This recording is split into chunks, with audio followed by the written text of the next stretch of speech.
Bismillahirrahmanirrahim. Assalamualaikum warahmatullahi wabarakatuh. Mekatur merupakan Biro Umroh Haji Khusus berpengalaman di mana kami telah memberangkatkan ribuan jamaah, baik umroh maupun haji. Mekatur dan Lizara menghadirkan layanan berkualitas dan bertekad untuk terus menjadi travel haji dan umroh yang teramanah dengan sistem akuntabilitas, terpercaya dan sehat. Didukung dengan tim yang berakhlakul karimah, profesional dan solid, kami siap melayani para tamu Allah dengan pelayanan yang prima dan dengan sepenuh hati.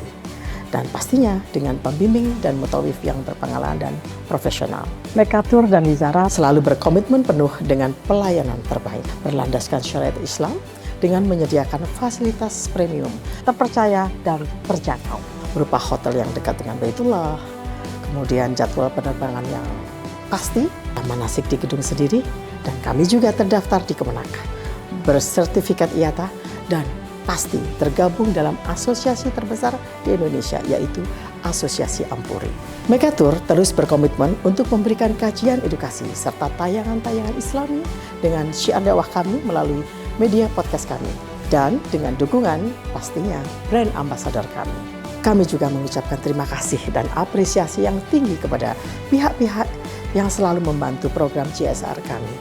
Pastinya kami terus berinovasi untuk jamaah Mekatur. Untuk itu, silakan bergabung bersama kami. Mitra terpercaya Anda beribadah. Billahi taufiq wal hidayah. Wassalamualaikum warahmatullahi wabarakatuh. Bismillahirrahmanirrahim. Assalamualaikum warahmatullahi wabarakatuh. Alhamdulillah al-ali al-qadir wassalatu wassalamu ala rasulillah afdalil bashar wa ala alihi wa ashabihi ahli sidqi wal khair amma ba'du. Bersyukur kita bertemu dalam program yang sangat mulia, Tadabbur Kalam. Salat dan salam kita sampaikan kepada Nabi paling mulia, manusia paling agung, Nabi Muhammad sallallahu alaihi wasallam. Juga kita sampaikan salat dan salam untuk ahli keluarganya, para sahabatnya, para pengikutnya, dan tentu kita umatnya yang senantiasa berusaha menjunjung tinggi dan mengamalkan semua tuntunannya. Kelak kita termasuk yang mendapatkan syafaatnya di yaumil qiyamah. Amin ya rabbal alamin. Kita bertemu kembali dalam program Tadabbur Kalam yang tujuannya untuk mengingatkan kita akan ayat-ayat Allah. Mengingatkan akan betapa agungnya tuntunan Allah. Dengan berpandu kepada tuntunan Allah, maka semua kehidupan kita ditambah oleh Allah kebaikan. Kita akan melanjutkan tadabbur kalam kita surat An-Nisa ayat 95. Allah Subhanahu wa taala mengunggulkan satu golongan atas golongan yang lain. Mengutamakan satu golongan atas golongan yang lain. Yang diutamakan adalah mereka yang berjuang di jalan Allah. Dengan harta dan jiwa mereka. Daripada orang yang bermalas-malasan, berpangku tangan, hanya duduk-duduk saja. Tidak mau bersama Rasulullah SAW. Allah menyebutkannya dengan bahasa perbandingan. La yastawil qa'iduna minal mu'minin ghairu ulid dharari wal mujahiduna fi sabilillah bi amwalihim wa anfusihim. Tidak sama antara dua yang duduk-duduk tidak ikut bersama Nabi berperang padahal tidak ada uzur, tidak sakit, tidak juga sedang dalam kondisi tidak berdaya, mampu dia. Tidak sama antara yang duduk-duduk saja tidak mau bersama Nabi dengan yang senantiasa mau bersama Nabi, berjuang dengan harta dan jiwa mereka. Allah memberikan keutamaannya, yaitu orang-orang yang berjuang dengan harta dan jiwa mereka diberikan oleh Allah derajat yang lebih tinggi. Sebagian ulama mengatakan, darajah fid dunya wa darajat fil akhirah. Kedudukan lebih tinggi di dunia dan berbagai tingkatan serta kedudukan-kedudukan yang amat sangat tinggi di akhirat. Kelas dunianya berbeda, kelas akhiratnya juga berbeda. Tapi kalau kelas akhirat perbedaannya amat sangat jauh. Mungkin kelas dunia hanya beberapa tingkatan saja. Maka darajat fid dunya dan darajat fil akhirah. Kenapa demikian? Karena memang Allah menginginkan semua kita siap untuk memberikan yang terbaik di jalan Allah Subhanahu wa taala. Meskipun Allah Maha baik. Wa kullu wa'adallahu husna. Setiap orang yang beramal, setiap orang yang berusaha mendapatkan kebaikan dari Allah, mendapatkan balasan. Tetapi untuk orang-orang yang senantiasa siap berjuang di jalan Allah, yang Allah hadirkan untuk mereka ajron azima, pahala yang amat sangat besar. Kalau Allah menyebut pahala yang amat sangat besar, itu merupakan puncak dari balasan. Bukankah kita beramal apapun agar kita mendapatkan pahala dari Allah? Pahala itu yang menjadi standar kelas surga kita. Pahala sekian, kelas surganya sekian. Pahala lebih besar lagi, kelas surganya lebih besar dan lebih tinggi lagi. Maka Allah tetapkan setiap amal ada balasan. Setiap amal ada pahalanya. Mereka yang berjuang di jalan Allah lebih tinggi, lebih besar, lebih banyak pahalanya dari yang duduk-duduk saja. Terlebih duduk-duduk tanpa ada uzur. Kecuali memang ada uzur, itulah yang Allah berikan pengecualian atau keringan. Diperkuat dengan ayat 96, darajatim minhu wa maghfiratan wa rahmah. Ditambah oleh Allah. Derajat yang amat sangat banyak, tingkatan yang amat sangat lebih tinggi. Demikian juga ampunan dan rahmat Allah, yaitu kenikmatan-kenikmatan surga. Yang beramal sekian, kenikmatan surganya sekian. Yang beramal lebih, kenikmatan surganya lebih lagi. Karena itu merupakan konsep dan ketetapan Allah yang tidak bisa dilampaui oleh siapapun. Wa kana Allahu ghafurur rahim. Itulah tanda bahwa Allah Maha Pengampun sekaligus Maha Penyayang. Saat ada uzur, Allah maafkan. Saat ada halangan yang memang dibenarkan, Allah pun memberikan keringanan. Namun ketika kita dalam keadaan mampu, sehat, tidak ada halangan, kita diminta untuk mengikuti Rasulullah SAW. Siap bersama Rasulullah. Maka para sahabat tidak pernah sedikit pun membantah. Tidak pernah sedikit pun mengajukan alasan. Jika Nabi mengatakan, ta'alau ma'i, ayo kalian bersamaku. Mereka yakin bersama Rasul berarti bersama kemuliaan, bersama keberkahan, bersama kebaikan, dan bersama kenikmatan-kenikmatan surga. Kita berusaha terus untuk mendapatkan tingkatan-tingkatan lagi, dengan amal ibadah kita yang meningkat dari waktu ke waktu. Termasuk program Tadabbur Kalam ini dalam rangka menambah dan meningkatkan kedudukan kita di sisi Allah Subhanahu wa ta'ala. Insya Allah setelah ini kita lanjutkan Tadabbur Kalam di surat An-Nisa ayat 97. Tetap bersama program Tadabbur Kalam by Mekatur Group. Sholat berjamaah di Masjidil Haram dilaksanain 2 kali dalam satu waktu. Kok bisa? Ya, sahabat Mekatur yang dirahmati Allah. Jadi, setelah kita melaksanakan sholat fardu yang subuh, duhur, asar, maghrib ataupun isya, itu pasti akan dilanjutkan dengan sholat berjamaah selanjutnya. Apa itu? Yaitu sholat jenazah. Jadi teman-teman kalau melaksanakan sholat di Masjidil Haram atau Masjid Nabawi, setelah sholat fardu pasti ada sholat tambahan, yaitu sholat jenazah. Biasanya diadakannya rutin setiap setelah sholat fardu. Dan jarang sekali tidak ada sholat jenazah tersebut. Karena apa?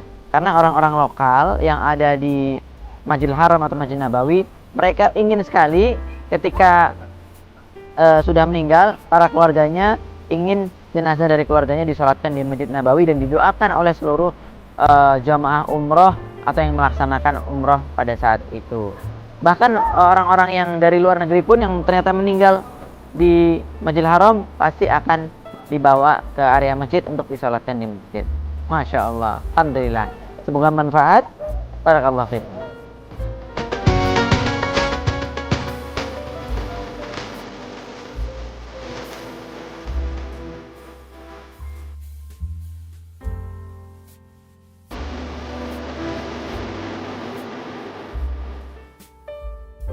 Sahabat Mekatur, jamaah yang dimuliakan oleh Allah Subhanahu wa Ta'ala, kita layak berbahagia karena kita bersama program Tadabbur Kalam, mengingatkan kita akan ayat-ayat Allah, mengambil hikmah dan pelajaran dari semua tuntunan kalamullah.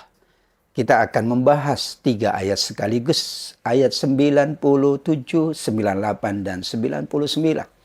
Satu makna yang saling berkaitan, di mana Allah ingatkan kepada para sahabat yang dahulu tidak mau berhijrah. Allah ingatkan ketika mereka mendapatkan perilaku buruk dari orang-orang musyrik Mekah. Kemudian mereka berkata, "Ya Allah, tolonglah kami." Kata Allah, "Mengapa kalian tidak mau berhijrah? Padahal bumi Allah itu luas." Karenanya hijrah dahulu hukumnya wajib. Mereka beralasan, kami tidak mampu berhijrah. Padahal Nabi juga akan membantu, sahabat-sahabat lain akan membantu siapapun yang berhijrah. Manakala orang tidak mau berhijrah tanpa alasan, tidak mau berhijrah karena lebih mementingkan dunia, Allah Subhanahu wa Ta'ala tidak akan pernah memberikan pertolongan kepada mereka. Tetapi Allah membuat pengecualian. Jika betul-betul mereka adalah kaum yang lemah dari laki-laki atau kaum wanita dan juga anak-anak, mereka tidak mungkin mencari cara untuk berhijrah. Mereka pula tidak ada bekal. Mereka pula tidak memiliki apapun untuk mereka berhijrah bersama Rasulullah. Jika itu yang terjadi, itulah keringanan. Namun jika ia orang yang kuat, sehat, dan yang mampu, mereka harus berusaha untuk tetap berhijrah bersama Rasulullah. Al-muhajiru man hajara manahallahu an. Dikatakan di dalam hadis Muslim, orang yang sungguh-sungguh berhijrah, mereka benar-benar meninggalkan apa yang dilarang oleh Allah. Tetap di tempat yang di situ mereka tidak dapat beribadah, sebuah kesalahan. Sedangkan mereka berhijrah, mereka akan mendapatkan tempat yang lebih baik, tempat yang mudah beribadah, bahkan rizki yang lebih luas. Terbukti sahabat yang berhijrah ke Madinah, Allah tambahkan kesejahteraan mereka, Allah tambahkan rizki mereka, Allah mudahkan mereka beribadah dan beramal soleh. Sedangkan yang tetap di Mekah tidak mau berhijrah, mereka tidak mendapatkan tambahan kebaikan dari Allah Subhanahu wa Ta'ala.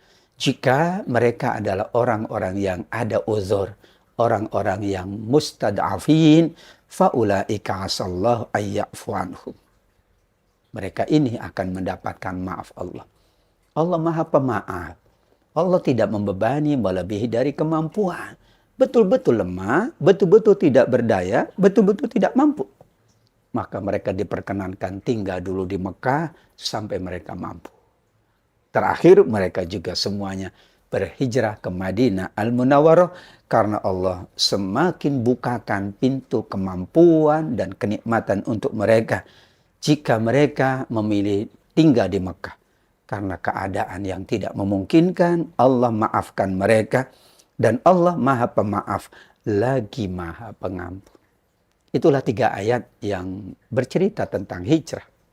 Di mana ada yang tidak mau berhijrah dan kemudian dia mengadu kepada Allah, kami tertindas, kami terzalimi. Kata Allah, kenapa kalian tidak mau bersama Nabi dan sahabat yang lain berhijrah? Bukankah hijrah itu adalah merupakan solusi mereka mendapatkan ketenangan dan kebaikan? Kecuali mereka yang memang lemah, tidak berdaya, apakah laki-laki, perempuan, apalagi anak-anak, para lansia. Tentu Allah memberikan maaf kepada mereka. Intinya bagaimana kita terus berusaha untuk berhijrah dari yang buruk menjadi lebih baik, tambah baik dan amat sangat baik. Dari tempat yang tidak leluasa kita beribadah menuju tempat bumi Allah yang semakin dibukakan oleh Allah, tempat-tempat ibadah untuk kita semuanya. Kita jaga ibadah kita jaga amal kita jaga bumi kita jaga seluruh tempat-tempat kebaikan agar kita tetap dijaga oleh Allah, kebaikan-kebaikan kita. Rabbana atina fid dunya hasanah wa fil akhirati hasanah. Ya Allah, anugerahkanlah untuk kami, di bumi kami, di tempat tinggal kami, di tempat tugas kami, kebaikan-kebaikan yang amat sangat banyak, juga kelak di akhirat kami, kebaikan-kebaikan yang lebih banyak. Amin ya rabbal alamin. Demikian yang dapat kita bahas dalam program Tadabbur Kalam kali ini. Shadaqallahul aliyul azim. Maha benar Allah yang maha tinggi lagi maha agung. Tetap ikuti terus program Tadabbur Kalam menjadi program syiar dakwah by Mekatur Group. Ikuti seluruh media sosialnya, insya Allah menambah keberkahan kita semua. Wabillahi taufiq wal hidayah. Wassalamualaikum warahmatullahi wabarakatuh. Fitur toilet maskapai Saudi Airlines. Sudah tahu belum apa aja fitur-fitur yang tersedia di dalam toilet pesawat? Nah, ini teman-teman disclaimer dulu. Biasanya teman-teman yang mau berangkat umroh dan ketika mau menuju ke toiletnya banyak yang bingung nih. Apalagi kalau maskapainya bukan dari Indonesia. Biasanya tulisan yang tersedia di fitur-fiturnya itu berbahasa Inggris atau berbahasa Arab. Terus kita mau cuci tangan gimana nih ya, mau buang sampah gimana ya, mau pakai toilet gimana ya. Kalau bingung kita bantu spill. Kebetulan kita ada di samping toilet. Nah teman-teman sebelum masuk dilihat ya, kalau tulisannya vakan seperti ini maka berarti toiletnya kosong. Tapi kalau occupied berarti terisi. Nah kebetulan hijau, kita bisa buka, kita bisa masuk langsung ke dalam toiletnya. Kemudian kalau sudah di dalam, ini diceklek dulu. Teman-teman biar terlihat bahwasanya di dalam ini terisi, kita tutup ya. Nah nanti di luar akan terlihat occupied warnanya merah. Itu tandanya di dalam kamar mandi ada orang. Cerminnya banyak ya teman-teman ya. Jadi teman-teman nggak usah khawatir kalau mau cuci muka atau lain sebagainya atau ganti make up bisa pakai ini. Pertama, ini posisi WC ada di sini, kondisi tertutup. Nah, ketika kita buka itu nanti kalau teman-teman mau buang air kecil atau besar, khawatir tempatnya kotor, di sini ada toilet seat cover. Nah, ini bisa dipakai ya teman-teman. Tarik pelan-pelan biar nggak sobek. Nanti ini dirapihkan. Kemudian silakan diatur sedemikian rupa biar bisa menutupi area duduk untuk di toiletnya biar lebih nyaman dan lebih bersih. Kemudian kalau sudah ditaruh seperti ini, maaf ini saya pakai tangan satu jadi agak susah. Kalau sudah ditaruh, silakan bisa digunakan secara langsung. Kemudian ketika mau membersihkan, di sini minim air ya, tapi banyaknya udara. Jadi kalau mau buang atau flush ya, mau buang airnya, ini tinggal dipencet. Nah nanti airnya keluar. Yang keluar itu air dan udara karena kita berada di ketinggian sekitar 30.000 kaki. Kemudian teman-teman kalau mau pakai air di sini ya teman-teman ya. Yang berisi informasi lengkap mengenai lokasi di sini ada hand sanitizer sama parfum. Kemudian di sini ada hand soap, ada sabunnya kalau mau cuci tangan. Kalau mau buang sampah, ini ada tanda seperti ini. No cigarette disposal, jadi nggak boleh merokok ataupun buang puntung rokok. Nah, nanti buang sampahnya di sini. Kemudian kalau butuh tisu untuk bersih-bersih setelah buang air, itu bisa pakai tisu yang tersedia di sini. Terus ada lagi nih tambahan lainnya. Kalau teman-teman mual, pengen muntah, itu bisa pakai kantung-kantung yang tersedia di dalam kotak lemari di samping WC ya teman-teman. Di sini juga ada beberapa wangi. Biasanya tersedia pembalut. Kalau buat perempuan dia bungkusnya warna merah. Nanti teman-teman yang dalam keadaan datang bulan bisa pakai pembalut yang tersedia di locker ini ya. Nah, satu lagi nih, ini ngebantu banget buat para orang tua, terutama ibu-ibu ya kalau punya baby. Nah, ini meja ini bisa digunakan untuk mengganti popok bayi. Nah, jadi posisinya berada di dekat WC. Nanti kita bisa buka seperti ini, bayinya bisa diganti popoknya di sini. Kemudian kalau sudah selesai, boleh dikembalikan. Lainnya ada facial tissues, tisu wajah, sama ada paper towels, ada kertas anduk lah buat ngering-ngeringin tangan atau lainnya kalau habis pakai wastafel. Oke, sekian ya teman-teman informasinya, mudah-mudahan bermanfaat. See you next time.